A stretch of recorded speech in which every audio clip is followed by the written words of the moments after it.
Hello, YouTubers. I'll be straight to the point. I have this P365 for over 6 years now, and I don't have any issues with it. Um, it's not without any problems when this gun first came out, but by the time I bought it, Sig pretty much has corrected most of these issues. And like I've said, I must have fired about 3,000 rounds on this gun. I've never had any problems. However, two occasions happened while I was out on the range one time. There was a guy, all of a sudden he had a dead trigger. And when I was leaving that day from the range, I found out that his trigger bar spring actually broke. Now, I then asked him how many rounds he had fired with that gun of his. And I thought that wasn't a good day for this guy. And I think not too long after that, I was different day, same range. A guy also had his P365. Now this is a different guy.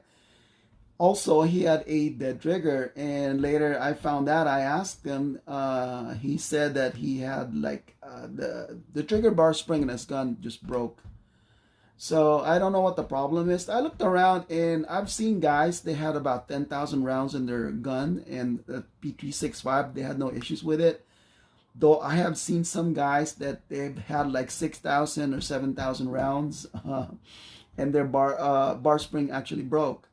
So I'm not here to tell you not to buy the gun or go ahead and buy it. That's up to you. I'm going to keep mine anyway, but just to be on the safe side, I've actually bought this a trigger bar spring kit for the P365. The thing costs about $8.59. If you add all the tax and the shipping, the whole thing cost me about $24.21. Anyways, I really like this gun, and I don't know, it might be me causing these guys to have their guns break all of a sudden when I was there. I hope not. So my advice is, if you do own a P365, I recommend buying these a trigger bar spring kit. So with that said, everybody stay safe and have a nice day.